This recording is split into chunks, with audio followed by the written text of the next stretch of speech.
Olá, meu nome é Ricardo Guimarães, eu sou casado com a Lili há 44 anos, tenho 4 filhos, 3 netos, alguns adolescentes, trabalho para grandes empresas, vivendo esse mundo maluco, e eu vou aqui contar para vocês o que a gente está compreendendo sobre o mundo, para talvez ajudar você a tomar boas decisões a respeito da educação que você dá para seus filhos, para sua carreira, trabalho, enfim, com relação ao futuro de todos nós. Olha isso aqui. Esse desenho, ele significa o que está acontecendo com o mundo. Parece um cardiograma, mas não é um cardiograma. Ele mostra que tem um momento que as coisas estavam muito paradas, quase mortas, e começa a acelerar, e passa a ter uma animação, uma vida que não tinha antes. Tudo ficou acelerado. Sabe por quê? Por causa da tecnologia de informação e comunicação. Nessa fase, tinha pouca gente no mundo e a tecnologia de informação e comunicação era muito rudimentar e cara. Telefone fixo no lugar, imagina. Demorava muito para as coisas acontecerem. O cenário era estável, quase parado, lento, previsível, controlável, simples. Acontecia uma coisa de cada vez. Nessa fase, criamos instituições com hierarquias poderosas que controlavam o mundo. E nós nos sentíamos muito seguros, porque tudo permanecia igual por muito tempo. O indivíduo se submetia ao grupo, abria a mão da sua individualidade, aprendia a regra do jogo e a vida seguia em frente. Isso deu certo por um bom tempo. Aí, com mais gente no mundo e com uma tecnologia de informação e comunicação mais poderosa e mais barata, todo mundo tomando decisão o tempo todo, numa velocidade absurda, o mundo começou a ficar instável, dinâmico, rápido, imprevisível, transparente, fora de controle, complexo. E nessa dinâmica toda, além da instituição, surge um novo personagem muito poderoso. O indivíduo conectado em rede, que acessa tudo e a todos o tempo todo. Mobiliza pessoas, trabalha, produz conhecimento sem precisar das estruturas e da permissão das instituições. Aquelas instituições hierárquicas e controladoras estão tendo que aprender a lidar com esse novo cenário, com esse novo indivíduo mais conectado, mais livre, mais móvel, mais bem informado e crítico. O mundo mudou tanto que pessoas de muito sucesso naquele cenário estão tendo muita dificuldade para manter seus negócios e empregos nos dias de hoje. Eu vou contar a história de um executivo muito importante, de uma organização global, poderosa, que estava tendo problemas enormes, prejuízo, perdendo o mercado em todos os países em que tinha operação.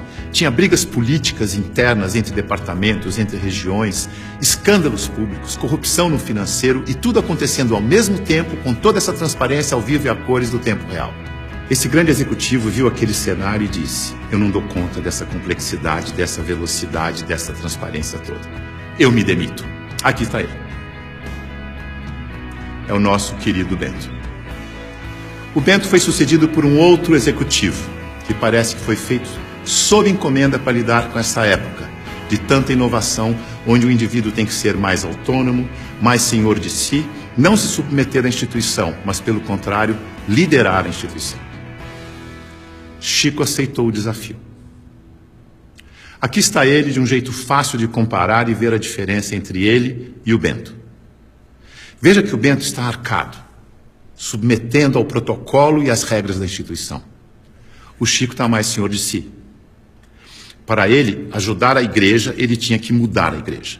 Para mudar a igreja, ele tinha que criticar e propor novas maneiras de fazer as coisas. Porque do jeito que deu certo no passado, não era o jeito que ia dar certo no novo cenário. E ele começou a criticar e a mudar tudo usando o discernimento, o bom senso e os seus valores, que são os mesmos da instituição.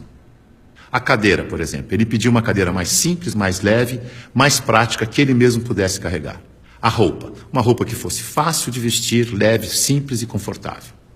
O discurso, ele não queria que alguém escrevesse o discurso para ele. Ele mesmo ia fazer o discurso com as palavras dele. E para ele estar sempre atualizado e poder falar à vontade, ele não ia ficar isolado no Palácio do Vaticano, num quarto de 300 metros quadrados. Escolheu morar no Palácio Santa Marta, num quarto de 30 metros quadrados, junto com os outros 400 padres e bispos que viajavam pelo mundo, e ele ia almoçar com esses padres e bispos para poder conversar, trocar ideias e saber o que estava acontecendo no mundo. Mandou tirar o vidro do Papa Móvel para poder falar com o povo. Mudou a política de investimentos do Vaticano para ficar de acordo com as crenças da Igreja. Isto é, investir em empresas que prezam os valores cristãos, porque se a política de investimento não estiver de acordo com as crenças da Igreja, como é que ele ia ter credibilidade quando ele fosse vender a fé da sua Igreja? Veja que ele está colocando em prática o seu discernimento para mudar tudo na instituição, da cadeira aos investimentos. Ele busca simplicidade, praticidade, economia, agilidade, leveza e consistência. O Chico é um bom exemplo de sucesso neste novo cenário.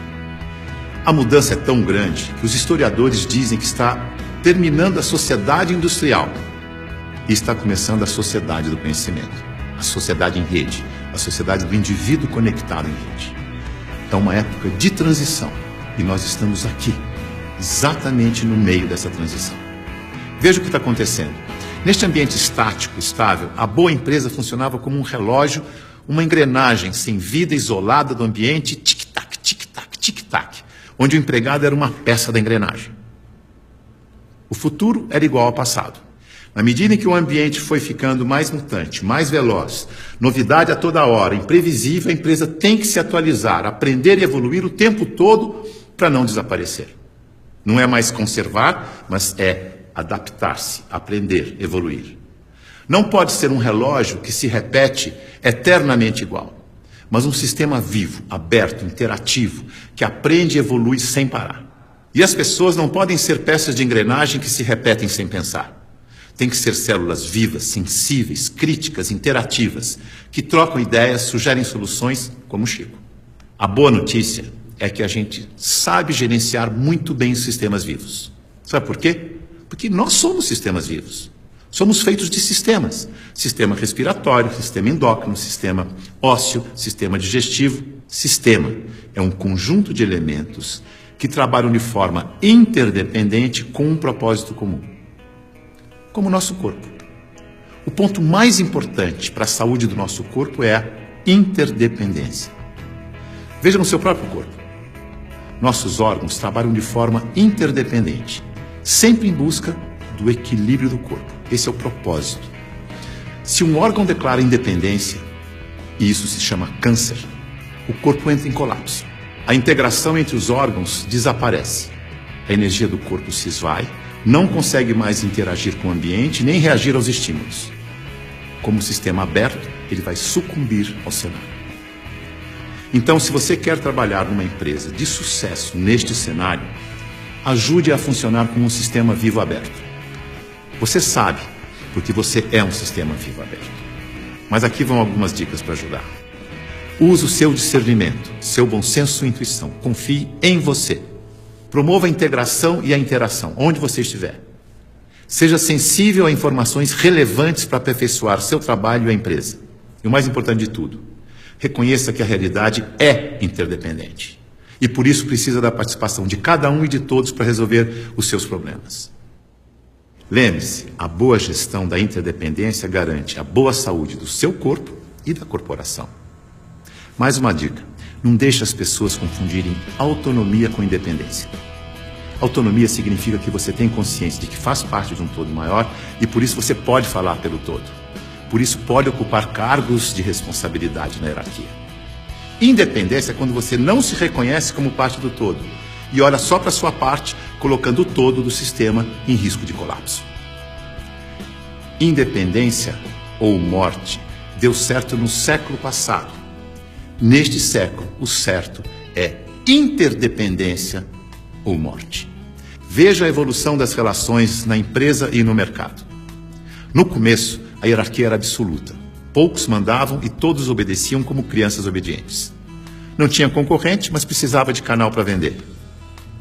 Depois, a empresa cresce, a hierarquia permanece, mas as áreas passam a ter seus chefes. As crianças ficaram jovens e, como jovens, andam em tribos. Nós versus eles. As áreas competem o tempo todo porque precisam se afirmar como jovens. Essa é a fase da independência ou morte. No mercado, o concorrente aparece e obriga a empresa a olhar para o consumidor. Hoje a competição continua, mas vai ter que conviver com a cooperação para sobreviver nesse mundo mais veloz e mutante, em que a interdependência fica cada vez mais importante. Temos que amadurecer como indivíduos e olhar para o nosso interesse pessoal e do todo ao mesmo tempo.